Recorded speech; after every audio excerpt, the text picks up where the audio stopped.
ભારે નિર્વાણ તિથિએ અધિષ્ઠાન પદે રવિયોણા નિવાસી સંત માતા તારામાં વિષ્ણુ ભારતી મહારાજ, સુરેશપુરી મહારાજ, તમામ સંતોને મારા જય ગુરુ મહારાજ. જય જય મહાપુરુષો. ગદમો પદમો વાણીમો અને વર્તમાનમાં જે વાત કરીને એના ઉપર એક શબ્દ તમારા જીવનમાં ઉતારશો તો તમારું જીવન ધન બની જશે. પણ ઓભળે હાટે મેળ નહીં પડે. કદાચ તમે કોઈ ઉજાગરો કરો ને મેળ નહીં પડે, ઓભળે હાટે મેળ દીધો કોક લેવા હોય આયા છો ત્યારે તમે આ ઉજાગરો કરો. અને એમાંય સંતોનો કોઈ શબ્દ તમારા જીવનમાં ઉતારો. કલવર સાહેબ બોલ્યા, ડોક્ટર સાહેબ બોલ્યા, મહાપુરુષો પણ વાતો કરે છે કે તમે માનવ બનો, માનવ બનો. અજમલ પારથી ને તમે બધા માનો છો ખરા, પણ અજમલ પારથી મહારાજ કીધું એક કે તમે માનતા. જો એ માનતા હોય તો કોઈ બેડો પાર થઈ જાય, પણ ઓય શરીરને માનો કે બાપુ આ કીધું, બાપુ આ કીધું. પણ બાપુ જે કીધું એમાં ચિતડું પરોવાનું છે તો તમારું જીવન ધન બને. ઓય અમારા જગુબા બાહુમાં આ 4-5 જણા છે અજમલ ભારતીના બાપુ જેટલા સેવકો છે હોય તો ચમ પ્રતીત આવતી નથી, ચમ કે જીવનમાં ઉતાર્યું નથી. જો ઉતારી હોય તો અજવાળ થાય. હોય તો મહાપુરુષો ખબર જોવા કરશનરામ મહારાજ, મફરામ મહારાજ, આવા મહાપુરુષો હોય પ્રગટ છે તો એ સતે જેટલી રાડ પાડે છે કે તમે માનવ બનો, કોઈ સંતનું શરણું શિકારી તમારું જીવન ધન્ય બનાવો. પણ આપણે તો અભળી જતા રહી છે. આજ મહારાજ હારું બોલ્યા, આજ વિષ્ણુ ભારતી મહારાજ હારું બોલ્યા, તારામાં હારું બોલ્યા, પણ એમાં તમારે શું? એટલા માટે એક શબ્દ તમારા જીવનમાં ઉતારજો તો ઓય પાપી પાવન બની જાય સંતોના સંગમાં. કદાચ દાનવ આઈલી બેહન તો માનવ બની જાય. પણ જીવનમાં ઉતારવાની વાત કરીશું. ચોરી ચારી મોસ મદિરા જુગાર આ મહાપુરુષો તો આ યુદ્ધ તમને આલે તો માનવ બની જો. બસ બસ આટલી જ વાત. એમને શું લેવાનું છે? એમનો ભાવ કેવો છે? પમરી ઈયળને પકડે છે, ભાવે પકડે છે. પમરી પકડે ઈયળને એક ઈયળ પમર બની જાય. દુર્લભ એવા સંતને શા માટે એ મારા જેવી બને છે અને એને પોખો આવીને ઉડી જાય. તો સંતોનો પણ ભાવ એ જ છે. સંતોએ જ મહામંથન કરે છે કે કોઈ મારા જેવો વ્યસનોથી મુક્ત થો. વ્યસનોથી હમી હોદના આપણે કહીએ છીએ, હમી હોદના કે ભાઈ વ્યસનોથી મુક્ત થો, વ્યસનોથી મુક્ત. આ કુનો કહીએ છીએ? કહીએ છે કુને? માનવને કે કોઈ ઢોરોને તો કહેતા નથી કે તો આ મનખા જેવું ટાણું વાલીડા તમને નહીં મળે, એ નહીં મળે વારંવાર. આ અવસરીઓ આવ્યો છે કે આ શૈલ્યો ફેરો છે. ફેરા 84 નો ફરતો તું આયો, ગુરુ વિના તને કોણ સોડાવે.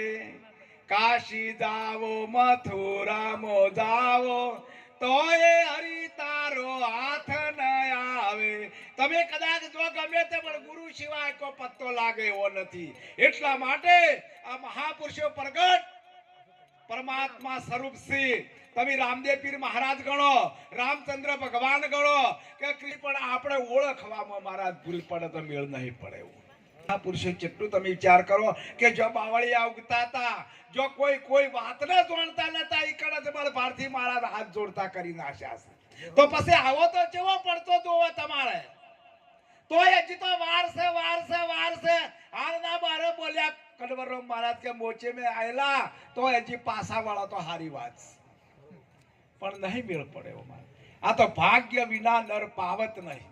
જો ભાગ્યમાં હોય તો મળે ને ભાગ્યમાં હોય તો મળે. પણ આ તો કે ભાઈ આ તો મને ખબર છે, આ તો ભગતડા બોલી હમણાં જતા રહ્યા છીએ.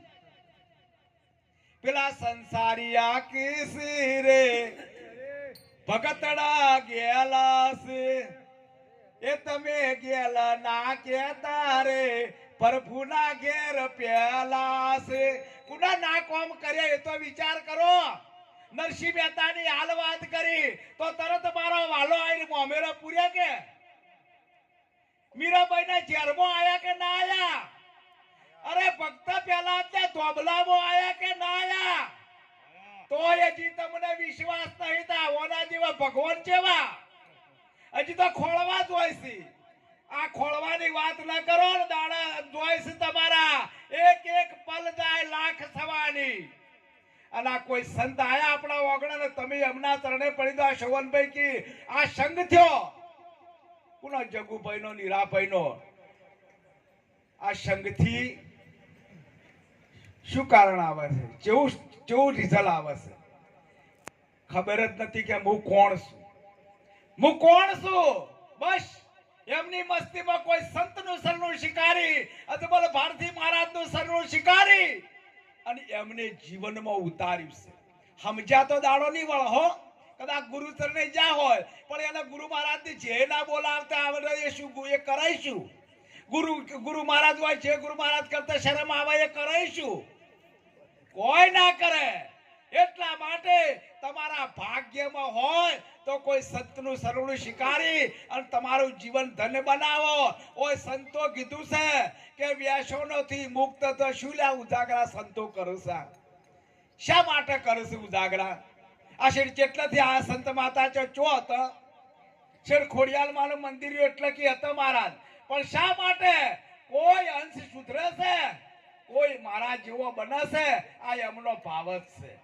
બસ તમારા કંઠી કોઈ લેવું મેલવું છે જ નહીં. અરે તમે શું હાલો? તું મેરે દાતા મેં તેરા મંગતા और वचन को साता भूख प्यास की आपको खबर है आप देता जब खाता ये मेरे दाता में લેર આવે જબ આતા. આલવા વાળો તો મારો સદગુરુ મહારાજ બેઠો છે પણ તમે લેવા વાળા તૈયાર થો તો મેળ પડાયો મહારાજ. એટલા માટે મહાપુરુષે પોકાર પાડી પાડીને કોઈ કે આ અવસરીઓ આવ્યો છે, આ અવસરીઓ હેળે ના જાય. અને આ અવસરીઓ હેળે જાય છે તો પછી 184 ઘણું ફરી આવ્યો ઘેર ઘેર પશુ અવતારો. એ સરગે ગયા પાછા આયા નારક સુખદેવ પ્યારો દાતા મેરો આયેલો જલમ સુધારો. આ જલમની વાત કરી છે, બીજા જલમની કોઈ વાત નથી કરી.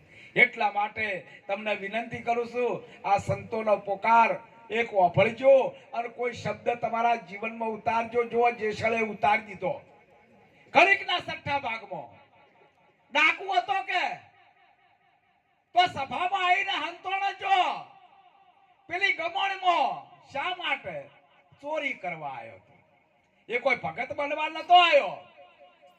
પણ જ્યારે ખમિયાની ખૂંટી ગાધી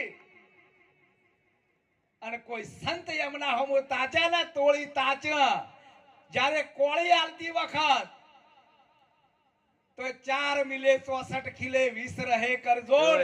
હરિજન સે હરિજન મિલે તો મિટી જાય લક્ષ કરોડ. શિયાવર રામચંદ્ર કી જય.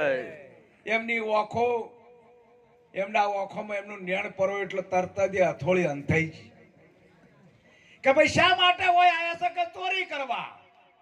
સાચું બોલી જો. કોઈ સંતના શરણોમાં જો ને તો તમે પેલું તમે હાચું બોલતે શીખજો.